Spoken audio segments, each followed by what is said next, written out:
سنة كان فيها تاريخ إسلامي، حضارة. فجزء من التدريب القيادي أن الإنسان يعرف ما هو تاريخ أمته. فالآثار هنا الموجودة كان لها وايد مواقف أن نقف عليها شيء طيب، وأيضا الشباب يعتبرون من هذه المواقف، يعرفون أسباب ضياع الأمم، أسباب رفعة الأمة وحضارة الأمة.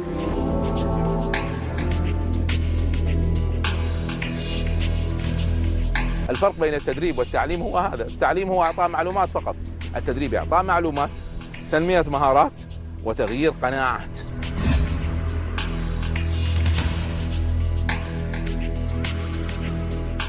ثابت أمضي بقلب حي، نير الفكر وأحيا في رقي، فاهم سر حياتي، قائد أعددت ذاتي، فاهم سر حياتي، قائد أعددت ذاتي، أرتقي للمكرمات، أرتقي للمكرمات.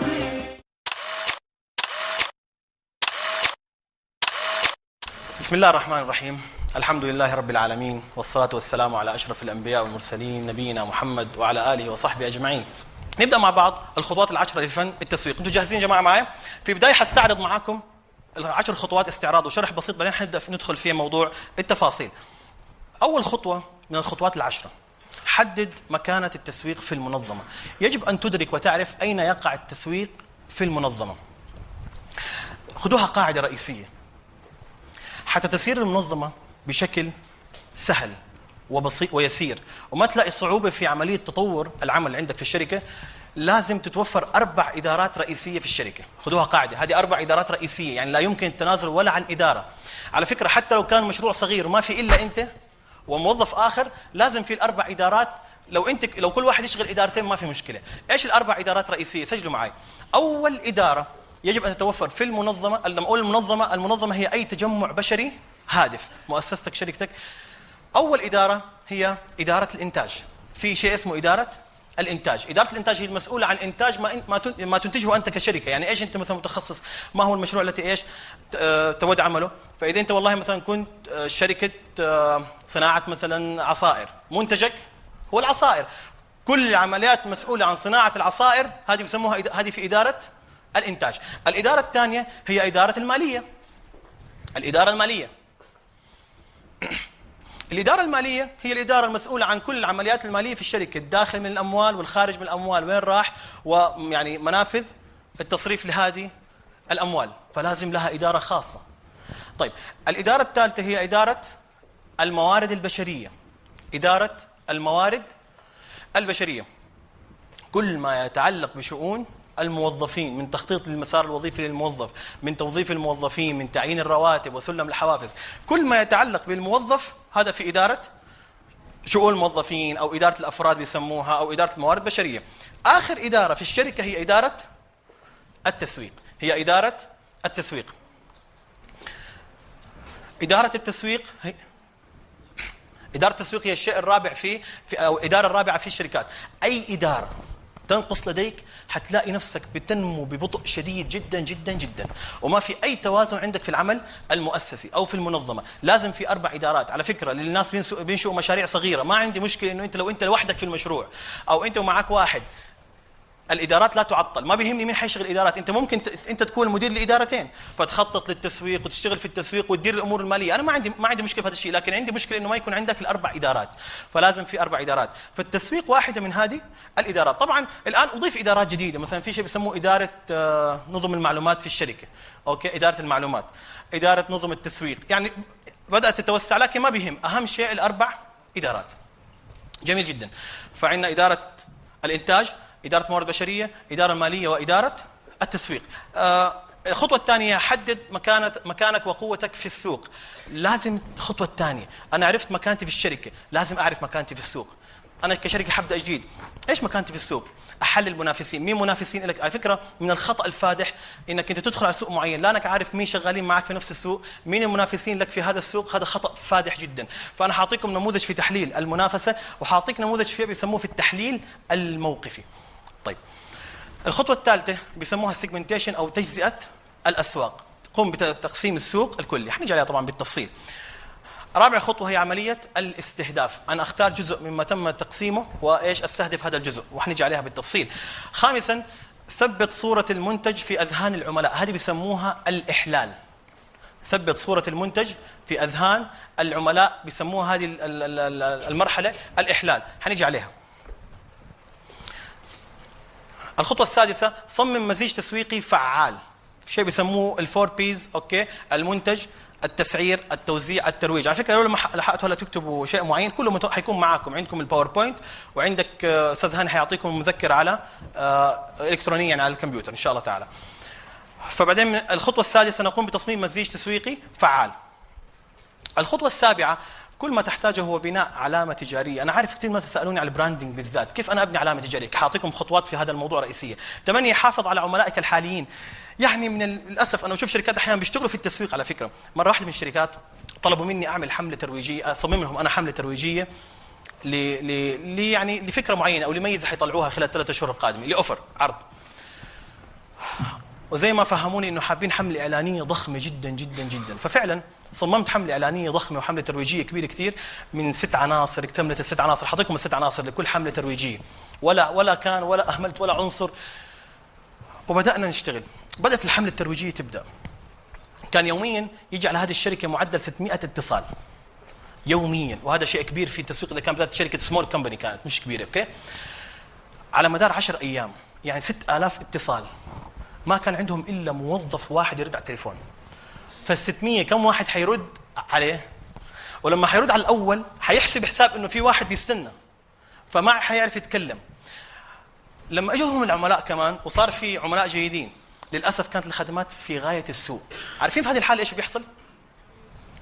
كل ما دفعته على الحمله الترويجيه بين قوسين انت دفعته على حمله طرد العملاء، وليست حمله تسويقيه، يعني على حمله غير تسويقيه. ليه؟ لانه كل اللي اجوا عندك استهلكوا هذا المنتج وما كان في جوده وما كان في خدمه بالعملاء، كلهم حيرجعوا ايش حيكونوا؟ وورد اوف ماوث، بيسموها ايش؟ تناثر الكلام، حيتكلموا عن الشركه سلبي. عارفين في الشخص الواحد، دراسه امريكيه، الشخص الواحد بيتكلم على الشركه المو راضي عنها لكم شخص سنويا؟ كل سنه لكم شخص بيتكلم؟ لا يقل عن 12 شخص. 12 شخص في 1000 عميل، 12000 عميل انت فقدتهم في السوق. ال 12000 عميل على فكره حيتكلموا عليك بعدين، وبالتالي ما حتلاقي في نتائج. من المهم جدا انه نهتم في موضوع خدمه العملاء، حتى ما يكون انا اروح كل جهدي في التسويق يروح ايش؟ هدرا. الخطوه التاسعه اهتم بعمليه التنفيذ. للاسف احدى مقولات احد علماء التسويق ان خطط التسويق في الاغلب التي اشرف عليها ناجحه، التي اشرف على تصميمها، لكن اغلبها كانت فاشله في التطبيق. ليه؟ لانه في عندنا مشاكل رئيسيه في موضوع التنفيذ، حاعطيكم يعني ملاحظتين في هذا الموضوع رئيسيه حتى تنجح الخطه على ارض الواقع. 10 اعمل في اطار الاخلاق والمبادئ. صراحه حبيت اني ادخل موضوع اخلاقيات العمل في التسويق لانه مهم جدا. للاسف اكثر الادارات اللي بيكون ما عندهم يعني ethics of business او اخلاقيات العمل هم اداره التسويق. وهذا الكلام كان من زمان يمشي، الان لا، الان ظهرت منظمات جديده يعني ترشد المستهلك لما يحصل شيء، يعني مثلا لاي خطا في الاخلاق لدى الشركات او خطا في تسويق الشركات. واصبحت الشركه التي لا تتعامل باخلاقيات التسويق او اخلاقيات العمل على المدى البعيد 5 سنوات تفشل. فمهم جدا ان احنا ندخل اخلاقيات العمل. موقع واهميه وظيفه التسويق من الوظائف الاخرى للمعلومات. كوتلر وهو الاب الروحي للتسويق، فيليب كوتلر، جبت لكم يعني اليوم نماذج من كتبه وحاحكي عليه زياده كوتلر اليوم لانه هو الاب الروحي الذي علم العالم فن التسويق. كوتلر يقول بالنسبه لاهميه وظيفه التسويق والوظائف الاخرى، كنا نعطي من 4 وظائف: اداره الانتاج، اداره الماليه، اداره الافراد، اداره التسويق، كل واحده 25% من الاهميه فقط، 25%. كوتلر بعد فتره غير رايه لما شاف اهميه التسويق تزداد في المنظمات، والمنظمات اللي عم تنجح هي المنظمات اللي عم تعمل تسويق.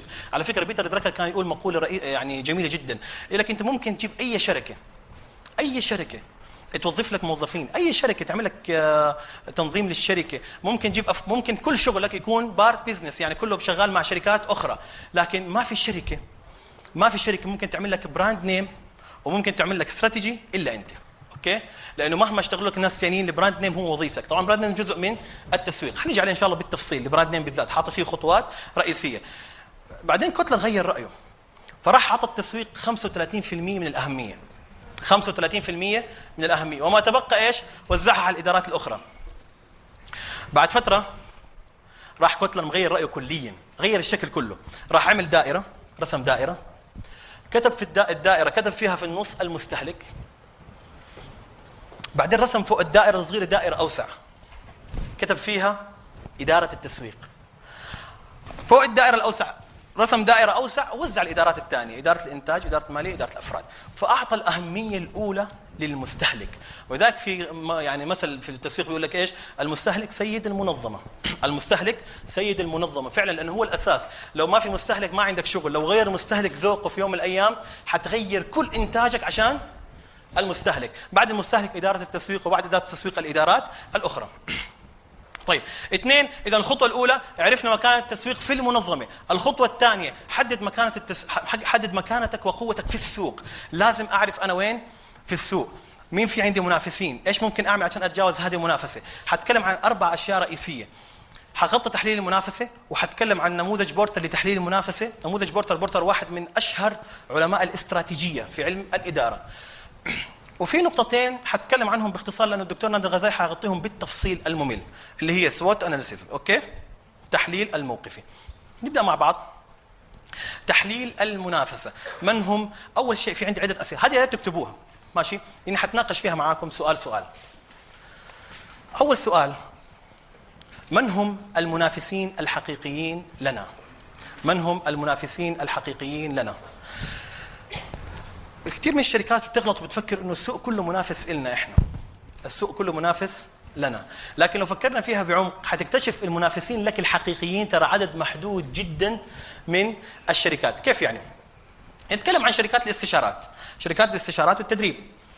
لازم اعرف بالضبط انا مين المنافسين الي. انا لو كنت اعمل في سوق مثلا السعوديه، اوكي؟ وانا شركه استشارات وتدريب. المنافسين جيت اعمل تحليل منافسي، فقلت اول سؤال: من هم المنافسين الحقيقيين لنا؟ هل بروح عند غرفه تجاريه وبطلب لسته بكل اسماء شركات التدريب وبقول هذول المنافسين بتوعي؟ لا. اول شيء تبدا دائره كبيره جدا اللي هي كل شركات الاستشارات والتدريب. بعدين انت متخصص في ايش؟ انا متخصص والله في تقديم الاستشارات التسويقيه فقط.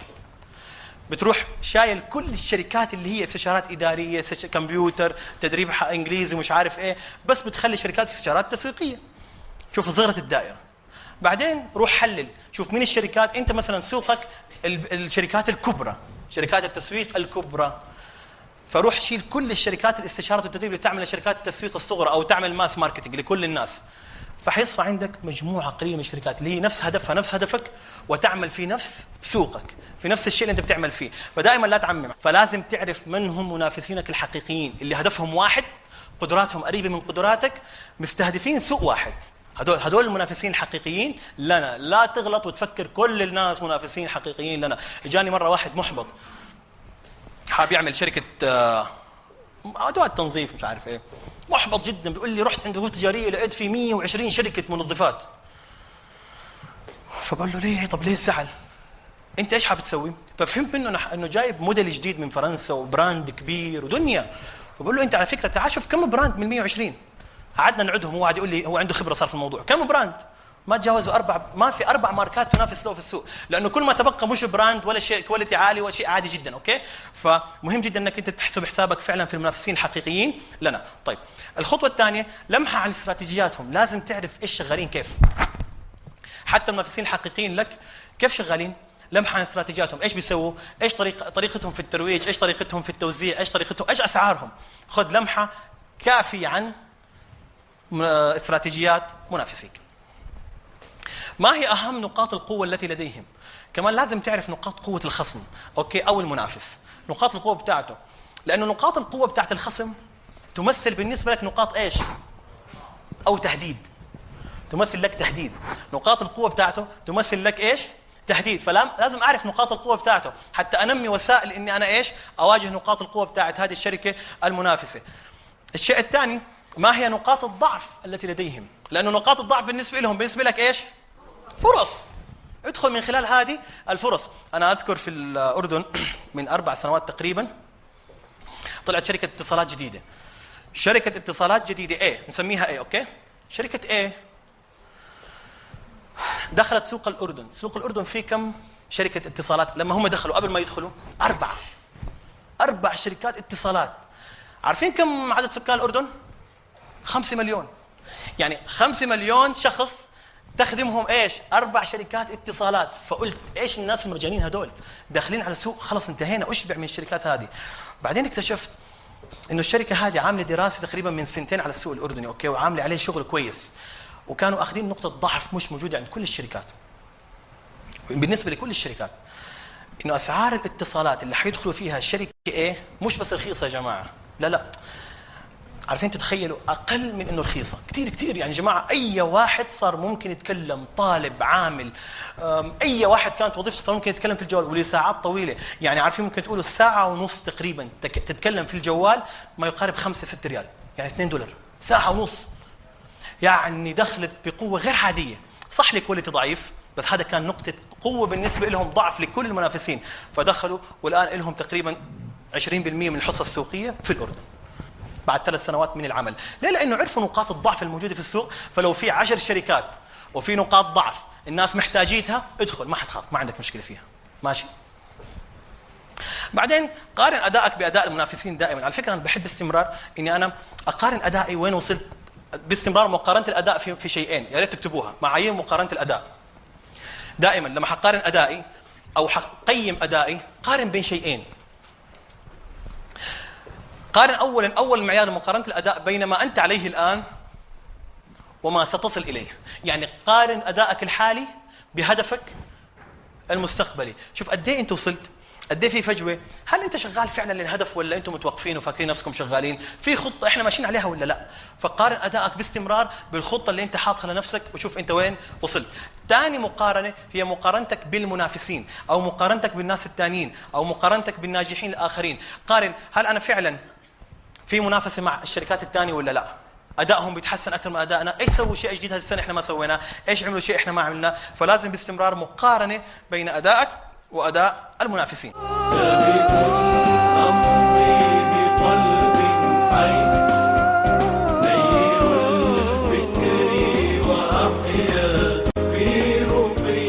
الشيء اللي حننتقل له الان هذه الاسئله، اوكي، هذه اسئله مهمه ورئيسيه في موضوع تحليل السوق. من هم المنافسين الحقيقيين لنا؟ ما هي نقاط قوتهم؟ ما هي نقاط ضعفهم؟ قارن بين ادائك واداء المنافسين الحقيقيين لنا. 2 نموذج بورتر في موضوع تحليل المنافسه. نموذج بورتر في تحليل المنافسه، ركزوا معي منيح، افتحوا يا ريت ورقه جديده. نموذج بورتر حنعطيه ورقه جديده لانه مهم جدا جدا. انا حتكلم عن عنصر ممكن تكتبوا هذا معي عشان تكتبوا التعليقات بحيث انك ما تنسى التعليقات الرئيسيه على نموذج بورتر لتحليل المنافسه. يا ريت تكتبوا معي عنصر عشان ما ننشغل بالكتابه. بورتر عنده 5 قوى رئيسيه لتحليل المنافسه. قال لك اعرف ال5 قوى الرئيسيه، ركز عليها منيح، حتعرف تشوف انت وين بالضبط، مدى قدرتك التنافسيه عاليه ولا لا، مدى قدره منافسينك كيف، وحتدخل على السوق انت مرتاح جدا جدا جدا. بورتر ركز على 5 قوى رئيسيه. اول قوه بيسماها تحليل الصناعه. تحليل الصناعه، لازم تحلل الصناعه اللي انت فيها. ايش يعني تحليل الصناعه؟ على فكره المقصود بكلمه الصناعه ماذا تعني؟ انا مثلا عندي شركه عصائر، احنا في صناعه ايش بيسموها؟ العصائر، فبتحلل صناعه العصائر. احنا في شركه صناعه مثلا التدريب والاستشارات، بتحلل صناعه، اسمها صناعه، يعني الحقل الذي تعمل فيه اسمه صناعه، ماشي؟ وذلك احنا الان في اكاديميه صناعه القاده او اعداد القاده، فهذه هي الصناعه بتاعتنا. حلل الصناعه. الصناعه فيها 5 عوامل رئيسيه للتحليل. 1 عدد المنافسين في الصناعه. 1 عدد المنافسين في الصناعه، لازم اعرف عددهم لانه هم في قاعده نكتبها امام عدد المنافسين. كلما زاد عدد المنافسين في السوق زادت صعوبه المنافسه. قاعده طرديه ما صارت مستحيله، لا، ممكن تنافس، تدخل زي ما حكيت لكم بشوي، لكن ستزداد صعوبه المنافسه. هذه القاعده الاولى. الشيء الثاني نمو الصناعه. نمو الصناعه. ايش يعني نمو الصناعه؟ نمو الصناعه كل ما زاد نمو الصناعه يعني تطور الصناعه اللي انت فيها. مثلا قارنوا نمو الكمبيوتر بالعقار، في مقارنه. نمو العقار معروف سنويا كم في المية؟ 10 اقل، هذه 10 احسن شيء على فكره. لا الكمبيوتر كيف نموه السنوي؟ قديش في تكنولوجيا سنويا بتطلع؟ قديش احنا كنتوا تفتكروا زمان بنتيوم 1 بنتيوم 2 3 4 مش عارف كورتو ديو، يوميا في نمو في الصناعه. الصناعات اللي فيها نمو دائم فيها منافسه اعلى. ليه؟ لانه بتطمع الناس يشتغلوا فيها. في نمو دائم زي ما هو مثلا شغل الكمبيوتر، قديش في شركات بتبيع كمبيوتر، قديش في شركات شغاله في هذا المجال في التكنولوجي، كثير. ليه؟ لانه النمو في هذه الصناعه عالي جدا، لكن في العقار النمو اضعف. طيب كثافه الاصول، المعيار الثالث كثافه الاصول. كثافه الاصول، إذا أنا لما حدخل في هذا السوق أو في هذه الصناعة حأعمل مباني وأعمل أصول وأشتري أجهزة من برا أجيبها، يعني عشان أشتغل بهذه الصناعة بدي تجهيزات عالية، بيسموها هذه أصول. كل أشياء الماتيريال في الشركة هذه أصول، المباني، المكاتب، الأجهزة، كل شيء بيسموها أصول الشركة. إذا الأصول عشان أدخل على هذا السوق الأصول كبيرة كتير، الناس بتخاف، بتقل المنافسة، بتقل المنافسة عكسي. أوكي، بتقل المنافسة. ليه؟ لأنه والله بالشركة بتحسب مليون حساب قبل ما تدخل، لأنه في خسارة. لكن أسأل سؤال، لو أنا الشركة اللي حاشتغل فيها مبنية على الويب مثلا زي Amazon.com وحاعمل ويب، كم حيكلف؟ في كثافة أصول؟ ما في. فبتلاقي منافسة زيك في ملايين الويبات في العالم، أي واحد ممكن يعمل. ما في كثافة في الأصول، فما عندي مشكلة بشتغل في هذا الموضوع. فإذا كان ما في كثافة في الأصول يعني ما حتدفع فلوس كتير عشان تدخل على هذا السوق، حتلاقي فيه منافسين كتير. لا، إذا الشركة حتدفع فلوس كتير بيحسبوا حساب كبير كتير للموضوع المنافسة. طيب تميز المنتج، كل ما دخلت على السوق في ماركات أكتر حتلاقي في صعوبة أكبر في المنافسة، لأنه هدول الناس لهم سنوات في هذا السوق قاعدين بيبنوا براند نيم وقاعدين بيبنوا ماركات، فحتصعب شوي المنافسة. كل ما كانت منتجات اللي أنت شغال فيها في السوق نفسه فيها تميز حتصعب عليك المنافسة. فمثلا في سوق الألبسة أنتم عارفين في براندات متميزة الرياضية، مثلا في سوق العطور، في أسواق كثيرة فيها براندات كبيرة. إذا حتشتغل مع هذه البراندات حتلاقي عندك في صعوبة نوعا ما في المنافسة. معوقات الخروج، هذه برضه نقطة لطيفة جدا. معوقات الخروج ايش تعني؟ لو انا دخلت في هذا البزنس وحطلع من البزنس، صعب ولا سهل؟ حسب. في نوع من الصناعات، في نوع من الشغل صعب تطلع. يعني شركة اتصالات لو حبت تنسحب من دولة قد ايه حتخسر؟ بلاوي، صح؟ صعب جدا، لانه في اصول هائلة. شركة مثلا صناعات مواد غذائية أو شيء معين، في شركة في خطوط إنتاج وفي شغل، حابة تنسحب صعب، في معوقات للخروج. فإذا صار في معوقات للخروج تقل المنافسة. ليه؟ لأنه بيقل عدد المنافسين، ما بيدخل أي واحد لأنه حاسبين حساب. أما لو جيب أي شيء مثلا بزنس بسيط ما بيكلف، بقول لك والله لو ما نجح بطلع منه عادي. فبتشوف ناس كتير في هذا البزنس. لذلك دكتور طارق أكد على موضوع مهم، خذ شيء فريد ما حد سواه في موضوع الإبداع، إنه خذ شيء جديد ما حد عمله، تميز في شيء معين حتلاقي نفسك متميز فورا. ماشي؟ فباستمرار لو حاب تكون في سوق لو في براندات كتير ادخل بميزة تنافسية في شيء جديد. أنا ماني داخل أكرر نفس الماركات الموجودة ولا حتصعب عليك المنافسة. فهذه أول قوة من قوة تحليل نموذج بورتر، تحليل الصناعة. طيب القوة الثانية الآن إحنا خلصنا منها، فيها عناصر. القوة الثانية بي اللي هي معوقات دخول منافسين جدد. معوقات دخول منافسين جدد. ما هي الأشياء التي تعيق دخول منافسين جدد؟ إيش ممكن نعمل عشان نعيق دخول منافسين جدد؟ واحد، اقتصاديات الحجم الكبير. أنا بس حشرح المصطلحات في هذا العلم. اقتصاديات الحجم الكبير إيش تعني؟ الشركات الكبرى في أي سوق اللي بتنتج بكميات هائلة، تكلفة وحدة الإنتاج الوحدة عندها بتكون كتير ولا قليل؟ قليل طبعا، صح؟ لأنه في عندهم تكاليف مثلا تكاليف شهرية حيدفعوها، لازم يدفعوا شهريا $1,000,000 تكاليف. مثال لو إنتاجهم من ما ينتجوا أيا كان المنتج 1,000,000 وحدة، هم شهريا بيدفعوا $1,000,000 تكاليف والإنتاج 1,000,000 وحدة. ماشي؟ كم تكلفة الوحدة عندهم؟ المنتج الواحد كم تكلفته بيكون؟ $1. طب لو أنتجوا 2 مليون صار تكلفة المنتج $0.5. لو أنتجوا 4 مليون $0.25.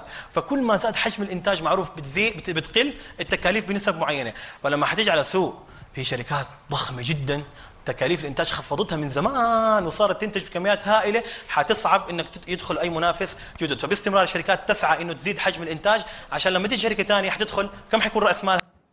هل حتحسن توصل لنفس القدره على تخفيض التكاليف؟ طبعا لا. 2 هويه المنتج. يا جماعه ابنوا دائما، خذوها قاعده في التسويق. اذا سالتوني ايش اهم شيء في هذا البرنامج، ايش اهم شيء ممكن اسويه على المدى البعيد، بقول لك هويه المنتج. ايش يعني هويه المنتج؟ يعني صوره للمنتج. ابني هويه لمنتجك، كل الناس يعرفوها. اول ما تقول اسم المنتج الناس عارفين شكل المنتج ولون المنتج وفي احساس بالمنتج، ماشي؟ اذا بنيت هويه للمنتج الشركات المنافسين بيخافوا يدخلوا. اوكي ليه؟ بقول انا ما حس ادخل على السوق الفلاني وفي براندات ضخمه جدا وفي يعني منافسين قويين جدا، فحتلاقيهم بعدوا. السيطره على عناصر التوزيع. كيف يعني السيطرة على عناصر التوزيع؟ يعني باختصار أنا شركة مثلا اتصالات، ما ححسن أبيع الناس في الشركة خطوط، صح؟ ما حيجوا الناس على الشركة على مبنى الشركة، فإيش بعمل؟ موزعين، صح؟ لما أجي أعمل موزعين، في شركات قبلي عاملة موزعين وأخذ وكالات مع موزعين كتير، صح؟ الموزعين هم ممكن يرفضوا يتعاملوا معي كشركة جديدة في اتصالات، أحط عندهم منتجات يبيعوها وإلى آخره. فإيش بعمل كشركة؟ أنا بعمل منافذ توزيع، أنا بفتتح منافذ توزيع، فبكون أنا سيطرت على منافذ التوزيع. فبروح بعمل الشركة إيه اللي حكيت لكم عنها في الأردن للمعلومات يا جماعة. الشركة إيه عندها 4 منافسين شرسين، 4 شركات اتصالات. لما دخلت على السوق أوريدي الشركات ال4 عارفين إنه في شركة جديدة جاية فحاسبين حساب، فراحوا إيش عملوا يعني بينهم وبين موزعينهم في السوق علاقة قوية جدا، وخد مش عارف ايه بس خليك معانا، خلاص اوكي وهذا عقد معانا بس انت معانا ما بتبيع الا منتجاتنا. فراحوا كل ال4 شركات عملوها. لما دخلت الشركة الجديدة طبعا حاسبين حساب انه ما حد حياخذ المنتج تاعهم، لانه احنا اصلا شغالين مع شركات قديمة. راحوا ايش عملوا؟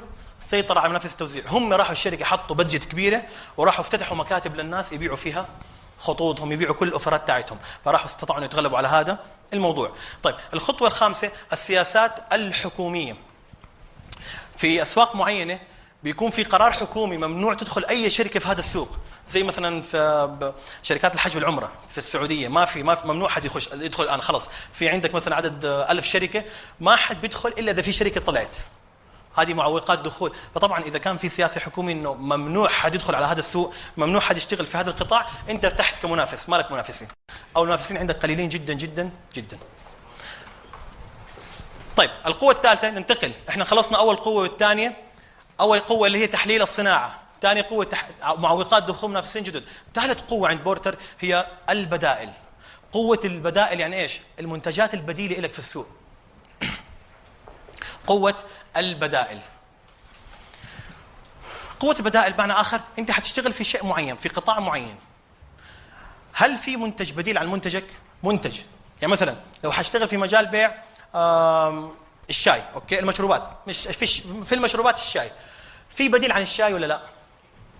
في بدائل صح؟ في شركات اخرى بديله من نفس النوع، وفي بدائل كمشروب على فكره. حتى يعني على فكره في التسويق بيعتبروا انه النسكافيه بديل عن الشاي، القهوه بديل عن الشاي، بيعتبروها بديل عن الشاي، لانه كلها بشكل عام مشروبات في نفس القطاع. فممكن لو طلعت اشاعه واحده بس عن الشاي مثلا، اشاعه سلبيه جدا، تلاقي الناس كلهم تحولوا على ايش؟ ما حيتحولوا على مشروبات غازيه، حيتحولوا على ايش؟ قهوه. بالضبط. مرت فتره في واحده من الاسواق العربيه صار في مشكله، انه صار في، تتذكروا موضوع انفلونزا الطيور؟ الناس تحولوا من الدجاج لايه؟ للحم، هو منتج بديل ماشي للحم. فموضوع هذا التحليل لازم احلل المنتجات البديله الموجوده في السوق. تعالوا ناخذ عده عناصر. واحد، التشابه الوظيفي، هل المنتجات البديله قريبه من المنتج تاعي في وظيفتها؟ مثلا اذا انا حنتج شاي احمر، ايهما اقرب وظيفيا للشاي الاحمر؟ الشاي الاخضر ولا القهوه؟ الشاي الاخضر. فالتشابه الوظيفي، اذا في عده منتجات تشبه وظيفه منتجك ترى المنافسه اصعب، اوكي، والدخول لهذا السوق اصعب. لكن اذا انت منتج فريد ما في لك بديل ابدا، فحتلاقي نفسك على فكره مرتاح جدا في المنافسه لانه ما في اي بديل. اثنين، الاسعار، هل اسعار المنتجات الاخرى من نفس النوع ارخص من اسعارك بكثير ولا اغلى؟ فيها منافسه. اذا اغلب البدائل اسعارها رخيصه كثير حتواجه صعوبه في موضوع المنافسه، فلازم اعرف ايش اسعار برضو البدائل. جوده المنتج، لما ادخل على السوق في جوده عاليه جدا في المنتجات حتكون المنافسه بالنسبه اصعب، يا اما حاشتغل بمستواهم في الجوده يا اما اعلى. اعلى من هيك ما حيكون في اي قدره على المنافسه الا اذا تغيرت كل استراتيجيتي انا في موضوع التسعير. حنيجي على استراتيجيات التسعير. برضه هويه المنتج هي نقطه معاده اللي هي البراند نيم. اذا في انا دخلت على شركه فيها اسماء عريقه في منتجات انا بنتجها، اسماء قديمه الناس حافظيتها الناس شغالين عليها، حتصعب علي موضوع المنافسه. القوة الرابعة من قوى بورتر لتحليل المنافسة. احنا تكلمنا عن 3 قوى رئيسية للقوة، هي قوة تحليل الصناعة، 2 معوقات دخول السجن، 3 البدائل، 4 القوة التفاوضية للمزودين. القوة التفاوضية للمزودين، اني انا لازم ادرس المزودين مين اللي بيجيبوا لي المواد الاولية اللي انتج انا فيها. اوكي كشركة. فانت مثلا بحاجه، كل شركه عشان ينتجوا اي شيء بحاجه لايش؟ مواد اوليه. فاحنا مثلا في هذه القاعه محتاجين لمواد اوليه يكون زي ايش مثلا؟ الورق، الاقلام، صح؟ كل هذه مواد اوليه احنا محتاجينها. فالقوه التفاوضيه للمزودين فيها 5 عناصر رئيسيه. 1 تركز المزودين. تركز المزودين. تركز المزودين ايش يعني؟ لو راحوا الموردين اللي بيجيبوا لنا هذه الاشياء اللي احنا ممكن ننتج من خلالها، لو راحوا يتجمعوا مع بعض واتفقوا على اسعار وحده، فانت الان لما حتشتري منهم كشركه حتضعف قوتك التفاوضيه معاهم، صح؟ لانه كل المزودين اللي بيزودوا مثلا مصانع الورق بالحبيبات مثلا اتفقوا انه حنوحد السعر، فالقوه التفاوضيه للشركات هذه بتصير ايش؟ اضعف. 2 عدد المشترين. المزود لما بيكون عنده 100 مشتري زي لما بيكون عنده 2 غير. ايش الاختلاف؟ لو عنده 100 مشتري وانت جيت زعلان من سعره، ايش هذا السعر عندك غالي مش عارف ايه، بيقول لك بسرعه اللي بعده لانه في ناس وراك بيستنوا، مو عاجبك لا تشتري. اذا ما في الا 2 عنده بيشتروا منه، يعني لا، ممنوع الزعل. اوكي ما بيزعلهم، دائما بيعتني فيهم، لانه في عدد المشترين ايش؟ زاد. فكلما زاد عدد المشترين القوه التفاوضيه للمزودين ايش بصير فيها؟ بتزيد. بعدين المواد الاوليه البديله. اذا انا بستطيع اني انا عشان اصنع الورق استغني عن الحبيبات واجيب تكنولوجيا جديده، على فكره بكون تفوقت بشكل غير عادي، ويعني صرت انا اقوى تفاوضيا. انا اذكر في امريكا في قصه تذكر عن احدى الاخوين اللي هم مسيطرين على سوق الفضه في امريكا. هذول الاخوين كانوا مسيطرين على سوق الفضه في امريكا بشكل غير عادي. يعني كل موارد تقريبا كل مصانع الفضه كانت بايدهم. احدى شركات التصوير ما حذكر اسمها، في السبعينات كانوا هذه ايام السبعينات كانوا بيعتمدوا على تحميض الافلام بايه؟ معروف بشركات تحميض الافلام التصوير بيعتمدوا على نيوترونات الفضه. اوكي؟ فطبعا اخوين سيطروا على سوق الفضه بشكل غير عادي. يعني بعد ما سيطروا ايش عملوا؟ رفعوا السعر. عادي، رفعوا السعر عادي للمستهلكين، بس شركه كوداك مو عادي، لانه شركه كوداك لما حيرتفع سعر الفضه اللي بيستخدموها في تحميض الافلام حتزيد سعرها، صح؟ المشكله اذا زادت سعرها المستهلك ما بيفهم هذه المعادله، بيبطل يشتري، بيبطل يروح لكوداك، بيقل استهلاكه من التصوير. فزادت الاسعار لدرجه شركه كوداك خلص اما حتطلع من السوق واما انه حترفع اسعارها بطريقه برضه حتطلع من السوق. يعني في النهايه اذا رفعت سعرها درسوها لا يمكن، اذا رفعنا السعر المستهلك ما حيقدر انه جماعه الفضه هم عم بيرفعوا علينا الاسعار. فراح مدير الشركه اجتمع قال لهم على فكره هذا الاجتماع اخر اجتماع ممكن نسويه بخصوص هذا الموضوع، يا اما بنحل الموضوع يا اما لا. وعلى فكره القرار اللي حنطلع فيه بهذا الاجتماع حيكون قرار حاسم، حنحط فيه كل ميزانيتنا، كل الامكانيات اللي عندنا حنحطها في قرار واحد نسويه عشان نطلع من هذا الموضوع ولا لا. ففعلا اشتغلوا مع بعض عده اجتماعات، في النهايه وصلوا لقرار تشكيل قسم ابحاث علميه في شركه كوداك عشان ايش؟ نطور بديل للفضه، ومستعدين نحط كل ميزانيه الشركه بحيث لما وصلنا للبديل احنا حنطلع من السوق ما عندنا مشكله. وفعلا عملوا مركز ابحاث علميه وحطوا كل في امكانيات الشركه بحيث انه على فكره لو ما وصلوا بديل كانوا حيخسروا كل شيء، وتوصلوا في النهايه لبديل عن الفضه كليا بتكنولوجيا معينه. بس على فكره استغنوا عن الفضه بنسبه 100%. الاخوين انهاروا طبعا انهاروا لانه كانوا معتمدين على هذه الشركات بشكل غير عادي، شركات التصوير. الان طبعا ما في اسمه الفضه، ما لها علاقه ابدا في موضوع تحميض الافلام. طيب الخطوه الخامسه التكامل الامامي. على فكره التكامل الامامي حلو كثير، ركزوا عليها معي. التكامل الامامي نقطه جدا ممتازه. التكامل الامامي ايش تعني؟ تعني كالتالي. بتتذكروا قصه انا احب اركز على بعض القصص اتكلم عليها بس عشان ما ضلنا نعيد قصص جديده، نكون احنا مركزين على المعنى اكثر من كون القصه. قصه الشركه ايه في شركه اتصالات عارفينها؟ لما سووا منافذ توزيع في السوق ايش عملوا هم؟ تكامل امامي. هم الان في المصانع نسميه المكتب الخلفي، اوكي؟ المكتب الخلفي المصنع بينتجوا خطوط ومش عارف ايه والشبكات واداره الشبكات. بدهم يدخلوا على السوق في التكامل الامامي، ما في حد بده ياخذ منتجاتهم منهم. ايش عملوا؟ قال لك احنا بنعمل منافذ توزيع، احنا بنجيب موظفين، ما عندنا اي مشكله. لو احدى شركات الالبان بتتعامل مع عده موزعين مثلا، الموزعين رفضوا ياخذوا منها، لو عندها قوه ماليه ضخمه بتعمل تكامل امامي، هي بتفتح فروع في السوق تبيع الالبان مباشره لمين؟ للعميل او للمستهلك. فهذا التكامل الامامي. كثير من الشركات لم تستطع الدخول للاسواق الا من خلال التكامل الامامي. رفضوا المنافسين، عملوا عليها حكر انه ما حد ياخذ منها، ما حد يشتري، لكن لما عملوا تكامل امامي استطاعوا يوصلوا بالسوق ببساطه. هذه القوه التفاوضيه للمزودين. اخر شيء القوه التفاوضيه للمشترين. القوه التفاوضيه للمشترين. القوه التفاوضيه للمشترين فيها برضو 5 عناصر رئيسيه. 1 تركز المشترين. 1 تركز المشترين. تتذكروا احنا قلنا تركز المزودين ايش يعني؟ يعني الموردين إلنا بالمواد الاوليه اتفقوا يكونوا مع بعض ويوحدوا السعر او يتفقوا على استراتيجيه واحده. هون لا، هون المشترين منك انت كشركه. انت شركه بتشتري من جهه وبتبيع، صح؟ انت الان كشركه المشترين منك اتفقوا انه ايش؟ على استراتيجيات معينه. اتفقوا انه خلاص ما ياخذوا منك الا بهذا السعر. فحاب تعطينا اهلا وسهلا، مش حاب تعطينا مع السلامه. فاذا اتفقوا المشترين مع بعض حتضعف قوتك التفاوضيه. هذا بيحصل احيانا كثير على فكره بطريقه غير مباشره. بيحصل انه احيانا الشعب كله مثلا بيتفق على شيء واحد من خلال البرهان الاجتماعي بيسموه، انه خلص كل الشعب بدا يقول بنقاطع المنتجات الفلانيه. عارفين كل حملات المقاطعه احنا بنسميها تركز المشترين في التسويق. انه خلاص كل المشترين اتفقوا على شيء معين. اذا اتفق المشترين منك وتركزوا مع بعض حتضعف قوتك التنافسيه بشكل غير عادي. احيانا بيكون تركز المشترين على فكره لا واعي. لا واعي كيف يعني؟ او مو مقصود. يعني مثال المنتجات اللي بدات، الشركات اللي بدات تطلع منتجات دايت، اوكي، سواء بيبسي او غيره او كل الشركات اللي صارت تطلع ايش؟ حتى الاجبان اخر فيها شيء صار فيها، كل شيء صار فيه ايش؟ دايت. كان في تركز مشترين بس بشكل عام مو مقصود. اغلب الناس اللي ما بدهم يعني دسم او شيء معين بطلوا يشتروا هذه المنتجات. فلاحظوا الشركات انه في مجموعه من الناس عندهم هدف واحد، عدم الشراء منه، لانه احنا منتجاتنا فيها دسم زياده وبتاذي ايش؟ الصحه. فراحوا عملوا ايش؟ دايت عشان يقضوا على هذا الموضوع التركز تاع المشترين. عدد المزودين. انا كشركه بشتري من مزودين، صح؟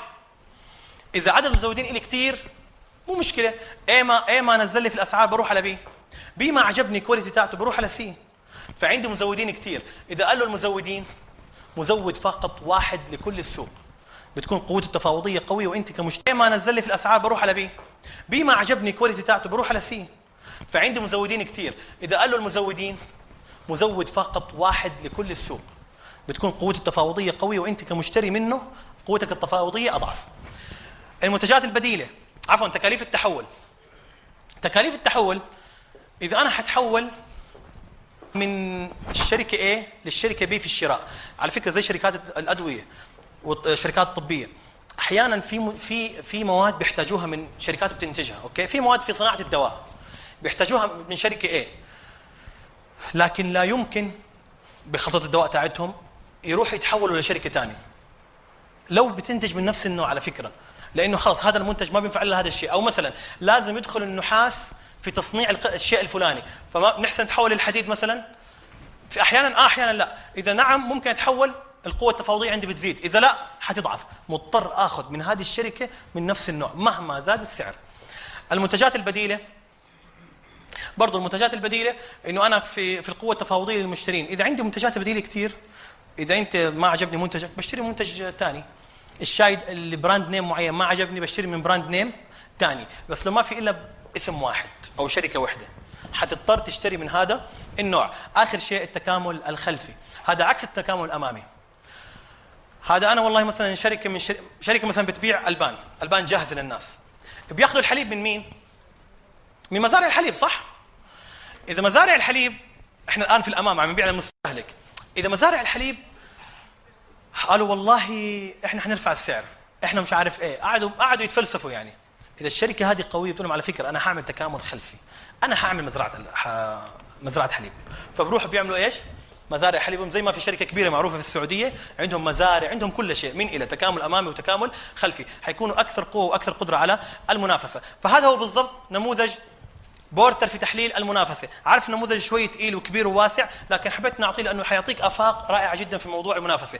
اول قوه تكلمنا عنها هي ايش؟ تحليل الصناعه. 2 معوقات دخول. 3 بدائل. 4 مشترين المزودين.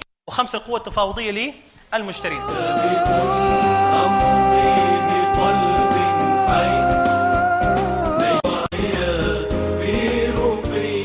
نكمل مع بعض الآن التحليل الموقفي SWOT، البيئة الداخلية والبيئة الخارجية والتهديدات والفرص. أي شركة في بيئتها الداخلية، لما أقول البيئة الداخلية إيش تعني؟ يعني كل ما يتعلق بالشركة اللي ممكن تسيطر عليه أو أقل شيء تؤثر فيه، موظفينها، مواردها المالية، مصانعها، كل شيء متعلق بالشركة بسموه بيئة داخلية داخل الشركة. وفي شيء بيسموه البيئة الخارجية اللي هو إيش؟ الأسواق، اللي هي ايه؟ الاسواق الخارجيه. في البيئه الداخليه يا ريت تركزوا معي، في البيئه الداخليه في نقطتين رئيسيه انا بحللها باستمرار، وهي نقاط القوه والضعف. نقاط القوه والضعف. في البيئه الخارجيه بحلل شغلتين، الفرص والتهديدات. يا ريت تكتبوها. في البيئه الخارجيه فرص وتهديدات. هل ممكن حد يسيطر على البيئه الخارجيه؟ ولا حد بيحسن. على البيئة من حولك، على ابتداء من البيئة اللي هي زي الجو، ما الجو الطقس ما ممكن حيسيطر عليها. بعدين على المنافسين ما ممكن تسيطر عليهم. بعدين على السوق، على المستهلك لا يمكن تسيطر عليه. فهم بحلل فرص وتهديدات. في البيئة الداخلية لأنه في سيطرة ايش بحلل؟ نقاط قوة وضعف. باختصار حاختصر هذه النقطة بشيئين رئيسيين. أولا نقاط القوة والضعف. من أصعب ما يكون إني أنا لا أدرك نقاط قوتي على فكرة كشخص أو كشركة. جورج واشنطن كان سألوه إيش النجاح في الحياة؟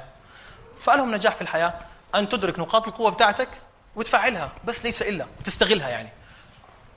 فضروري في الشركة أدرك ما هي نقاط القوة بتاعتي أنا. يا جماعة أرجوكم لما أسس مشروع لا تركز على نقاط الضعف بتاعتك. ما في مشكلة، نقاط الضعف بتنحل، إلها طريقة استراتيجية على المدى البعيد، أنا ما عندي مشكلة، لكن ركز بالدرجة الأولى على نقاط إيش؟ القوة عندك وفعلها. شركة احدى شركات كبيره في السعوديه، شركات السيارات من غير اسم يعني من غير ذكر، او شركات كبيره بشكل عام في عده مجالات، فمن غير ذكر اسامي الشركات، هي شركه عبد اللطيف جميل. هذه الشركه كانوا متبعين استراتيجيه في موضوع التدريب او تقييم التدريب. ايش كانوا عاملين؟ كانوا كل سنه لما يعملوا ايش حيدربوا الموظفين، طبعا بالاف الموظفين، ايش حيدربوهم في الشركه عشان يطوروا اي شركه فيها تدريب. فكانوا متبعين اسلوب كالتالي: يعرفوا نقاط الضعف عند الموظفين، وايش يسووا؟ يحطوا برامج تدريبيه تساعدهم على تجاوز نقاط الضعف. فمثلا موظف لو عنده مشكله في التعامل مع الاخرين بيرشحوا له دوره ايش؟ فن التعامل مع الاخرين. موظف ثاني عنده مشكله وضعف في الكمبيوتر بيرشحوا له دوره كمبيوتر. ايا كان، كانت دائما نسبه التحسن في التدريب سنويا 15%. السنة الماضية مش عارف أو اللي قبلها، آخر سنتين عملوا سويتش في طريقة التقييم. قالوا حنعمل تغيير، فلسفة جديدة، نعرف إيش نقاط القوة بتاعت الموظف ونطورها، وبغض النظر عن نقاط الضعف كليا. يعني إذا في شيء نقطة ضعف كريتيكال يعني على الآخر وحرجة جدا، أوكي بنهتم فيها، بس بشكل عام الاستراتيجية كالتالي: ما هي نقاط قوة الموظف؟ طوروها بزيادة. موظف عنده قوة في التفاوض، دورات احترافيه في التفاوض. موظف عنده قوه في الاقناع، دورات احترافيه في الاقناع. موظف عنده تميز في الكمبيوتر او البرمجه، دورات متقدمه في البرمجه. نسبه التقدم والتحسن في التدريب كانت عارفين كم؟ 80%. من 15% الى 80%، نسبه غير معقوله على فكره، بس هذا الصحيح. لازم باستمرار اركز على نقاط القوه. الله سبحانه وتعالى ايش بيقول؟ لقد خلقنا الانسان في احسن تقويم. على فكره عندك كل القدرات، كل الامكانيات اللي ممكن تنجح في حياتك او ممكن تنجح في شغلك، لكن تصير الانسان بيترك هذا التقويم، بيترك هذه القوه اللي عنده، بيروح بركز على نقاط الضعف الموجوده عنده، بالتالي مشكله كبيره كثير، مشكله. فباستمرار نركز على نقاط القوه في الشركه ونستغلها في موضوع الايش؟ التسويق. الشيء الثاني في البيئة الخارجية في عندي فرص وتهديدات، بالإضافة للفرص والتهديدات نفس الشيء بيحصل أحيانا. الفرص إيش يعني؟ أشياء مغرية في السوق أنا أستغلها، حاجة غير مشبعة أنا ممكن أشبعها للعملاء. التهديدات إيش هي؟ أشياء معيقة لي، سياسات حكومية، منافسين كثيرين، مش عارف إيه، منتجات بديلة، هذه تهديدات. الفرص إيش هي؟ أشياء مغرية، فرص مغرية، في فلوس أنت ممكن تسويها لأنه في حاجة مو مشبعة في السوق. في المقابل نظرتي للبيئة الخارجية يا جماعة أرجوكم نعمل سويتش في النظرة، بدل ما أركز فقط على التهديدات وأنسى ويروح كل جهدي في التركيز على التهديدات وإيش عندي معيقات، أركز على موضوع إيه؟ الفرص. لأنه التهديد غير الفرصة، التهديد بتلاقي هم مكانه، فأنت لو ركزت عليه على فكرة شوي حتلاقي نفسك ماشي تجاه التهديد. أي شيء بتركز عليه بتوصل له، على فكرة خذوها قاعدة، أي شيء بتركز عليه بتلاقي نفسك شوي ماشي له، شوي أنت ما بتشعر، أنت عارف ما بتحس. لذلك الرسول صلى الله عليه وسلم لما هذا موضوع تركيز قالنا تفاءلوا بالخير تجدوه. ليه؟ لأنه تفاؤل حالة ذهنية، تركيز. فقال لك مجرد تفاءلت بالخير، ركزت على الشيء اللي بدك إياه حتلاقي في منه كثير. في قصة لطيفة بيحكوها في شركة تصنيع أحذية. هذه الشركة شركة ضخمة جدا، اكتشفوا على الخريطة في جزيرة في البحر. هم عندهم معلومات إنه هذه الجزيرة فيها قبيلة واحدة وعددهم كبير. هذول القبيلة حابين هم من شركات الأحذية يجربوا إنه يروحوا يشوفوا هذا السوق هل في فرص ولا لا. فراحوا أرسلوا ماركتر، مسوق واحد مسؤول يروح يشوف إيش هذا السوق. فراح طبعا أول ما وصل للجزيرة تفاجأ، عندهم في الجزيرة ما في عندهم في مخهم ثقافة إنه يلبسوا إيش؟ أحذية. فطبعا كانت بالنسبة للماركتر ما في يعني خلاص ما عندكم ولا شيء. فرجع عند الشركة، فراح كتب تقرير للشركة سكان هذه الجزيرة لا يلبسون الأحذية، إذا لا يوجد لدينا أي فرصة في هذا السوق. مدير الشركة لما وصل التقرير ما عجبه الوضع، فرجعه قال لك لا في شيء، في حد ما بيلبس أحذية، في قصة. راح أرسل ماركتر آخر قال له روح شوف. فراح الماركتر أول ما دخل على السوق شاف الجزيرة ولا حد لابس أحذية، فراح كتب تقرير هنا تكمن الفرصة الكبرى. ما حد لابس أحذية. واحد شاف إنه ما حد لابس أحذية يعني ما في فرصة أبدا، واحد شايف هنا تكمن الفرصة الكبرى. فراح كاتب الإدارة جست إحنا محتاجين شغلة واحدة. قال له إيش؟ قال له نقنع رئيس القبيلة يلبس أحذية، الكل حيلبس. ففعلا سووها. بيقول هذه قصة حقيقية على فكرة، ربحوا في أول 3 شهور كان بس يعني بداية دخولهم على السوق about $12,000. يعني الشركة يعني بداية دخول على السوق يعد صغير أوكي، وبعدين صار سوق كبير ومش عارف، صار عندهم ثقافة. الناس دائما الناس على دين إيش؟ ملوكهم. فشوف النظرة الإيجابية عند المسوق الآخر لما راح قال لك هنا تكمن الفرصة الكبرى. فباستمرار لا تنظروا للأشياء على أنه تحط حس نفسك على فكرة في مجموعة، بالعكس في فرص، دائما في فرص، دائما في موارد. الحياة مليئة بالموارد، بس أنت كيف تشوفها. ماشي، هذه نقاط القوة ونقاط الضعف، كيف تسووها، كيف تعملوها، كيف تحللوها، حتكون إن شاء الله في ورشة عمل أخرى عشان نستغل الوقت ما هو مهم.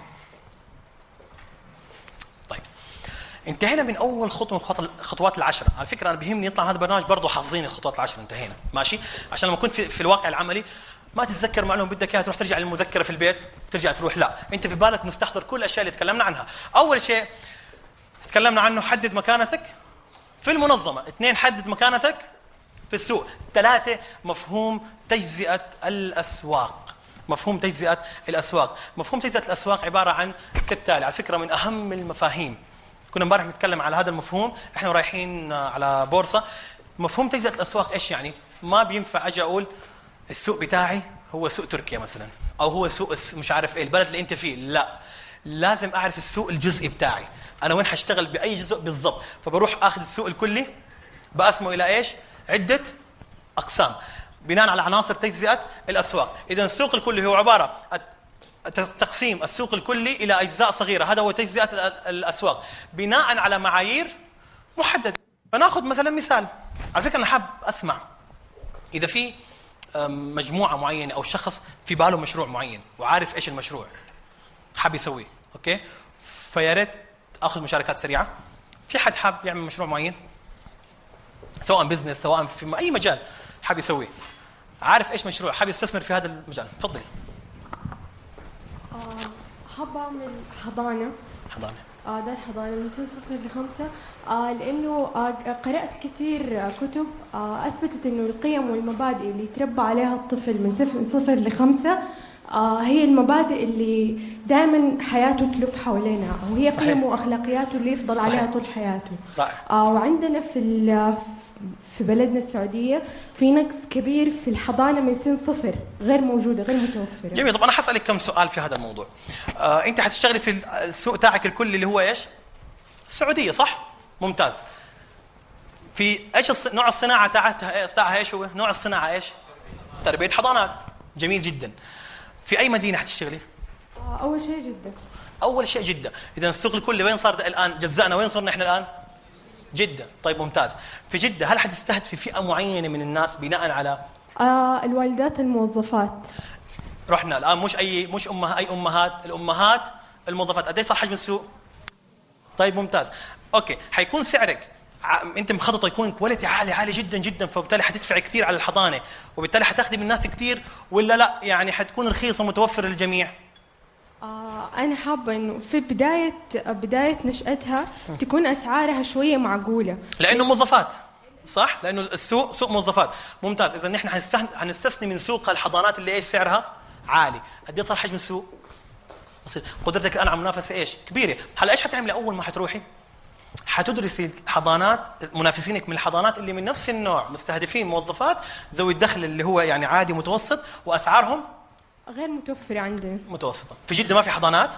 في، بس ما بتستهدف دي الفئة وأسعارها عالية جدا. إذا فرصتها في العمل في هذا الشيء إيش؟ عالية جدا. تحية كبيرة.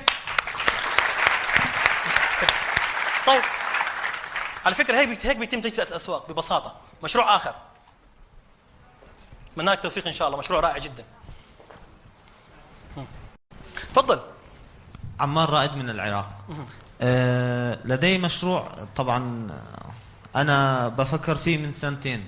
نعم. هو مشروع لإنتاج الرسوم المتحركة، يعني الشركة لإنتاج الرسوم المتحركة. الشركة لإنتاج الرسوم المتحركة. ممتاز. هذه الشركة تنتج برامج تلفزيونية. إذن السوق الكبير تاعها إيش هو؟ سوق إيش؟ برامج تلفزيونية. ممتاز. نعم. كمل. طبعا كاتب الاحتياجات، كاتب كادر العمل. ف يعني هذا هو المجال حتشتغل فيه. نعم. طيب في البرامج التلفزيونية أنت مستهدف مين؟ فئة إيش؟ الجمهور. فئة العمر من هو نوعين من العمر.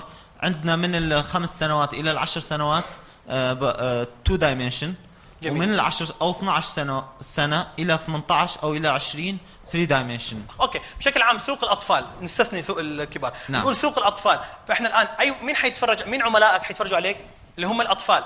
في حتبدا في سوق جغرافي معين ولا لا؟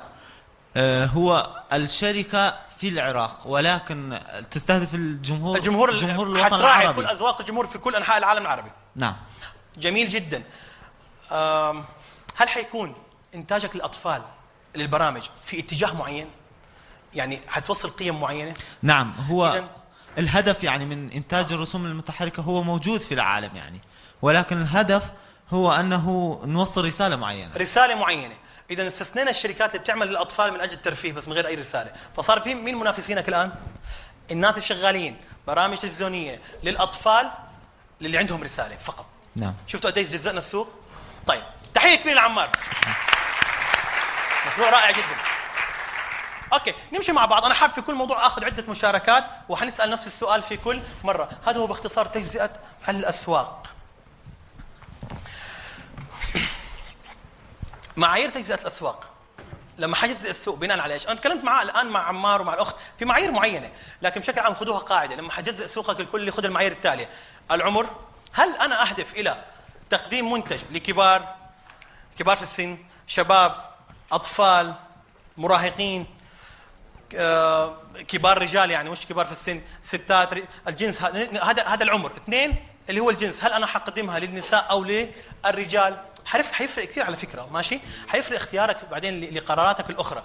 بعدين التقسيم الجغرافي، في اي بلد حبدا، في اي مكان حبدا. المستوى التعليمي، هل حقدم منتجات للمستوى تعليمي عالي ولا مستوى، مثلا لو انا حاعمل ويب على النت، اوكي، موقع على النت، بالدرجه الاولى بستهدف مين؟ الناس. اكثر ناس بيدخلوا مستواهم التعليمي بيضطروا يدخلوا على النت، صح ولا لا؟ لو حيكون الموقع تاعي الالكتروني بيقدم خدمات للباحثين، فانا بقدم خدمات لمين؟ لحملة الماستر والدكتوراه هذول الباحثين اوكي، او للبكالوريوس ماستر والدكتوراه الدراسات العليا، فهذا صار الماركت بتاعي. نمط الحياه، هل بقدم للناس نمط حياتهم عالي جدا جدا، دخلهم عالي جدا جدا بمعايير البلد اللي انا فيها، ولا ناس دخلهم متوسط، والناس اللي دخلهم ايش؟ متدني؟ بيفرق على فكره. اخر شيء القيم، ما بينفع اجي على سوق معين اعمل منتج يتنافى مع قيم هذا السوق، ما بينفع ابدا. قيم مجتمع ما بياكلوا نوع من انواع اللحوم، ما بعملهم هذا الشيء. قيم مجتمع ما بتقدس شيء معين، ما بحاول اني انا ايش؟ باستمرار يجب ان نراعي القيم المجتمع الذي نعمل من خلاله. طيب خلصنا موضوع تجزئة الاسواق. في اي سؤال تجزئة الاسواق؟ اي سؤال على تجزئة الاسواق؟ جميل. الاحلال ايش هو؟ احفظوه بمفهومه، مش بالمعنى وبالمفهوم. هو عباره عن تثبيت صوره وشكل المنتج في اذهان العملاء. انا اخترت سوق معين، سواء في سوق الحضانه او الجرافيك ديزاين اللي تناقشنا فيه، واخترت فئه معينه من السوق. احنا قلنا في الحضانه اخترنا سوق الموظفات مثلا، ذوي الدخل المتوسط. ما هي الصوره الذهنيه اللي انا حاب ترسخ في اذهان الموظفات عن شركتي؟ ما هي افضل طريقه للتواجد في السوق؟ انا عندي منتج سعرته، بس الى الان المنتج وين؟ في المخزن، صح؟ المنتج وين؟ عناصر المزيج الترويجي. لما اعمل بروموشن عندي 6 عناصر رئيسيه. 1 الاعلانات. شفتوا وين مكان الاعلانات في علم التسويق؟ تسويق، سيجمنتيشن، تارجتنج، احلال، 4 بيز. من الفور بيز منتج، برايس، بليس، بروموشن. من البروموشن في 6 شغلات، من 6 شغلات واحده الاعلانات. الخطوه الخامسه في موضوع بناء العلامه التجاريه اطلاق الكلمه التي تعبر عن العلامه. الان احنا قلنا العلامه التجاريه شيء معين، علامه تجاريه، في كلمه دائما مع العلامه بتكون عارف، يا اما بيكتبوها تحت الشعار، يا اما بيكتبوها، يا اما في الاعلانات بيعلنوا عنها دائما. فولفو الامان، سيفتي، بي ام دبليو اللي هو قوه الاداء بيرفورمانس، المرسيدس اللي هي الهندسه والبرستيج، فيدرال اكسبرس خلال الليل، ابل كمبيوتر تصاميم فنيه، كوداك الفيلم. دائما بس هذه الكلمه دائما تطلق مع المنتج. امضي بقلب حي نير الفكر واحيا في رقي ثابت. امضي بقلب حي نير الفكر واحيا في رقي فاهم سر حياتي قائد أعددت ذاتي. فاهم سر حياتي قائد أعددت ذاتي. أرتقي للمكرمات أرتقي للمكرمات. وحياتي كلها مهر من أحببتها. وحياتي كلها مهر من أحببتها. في ضميري صوتها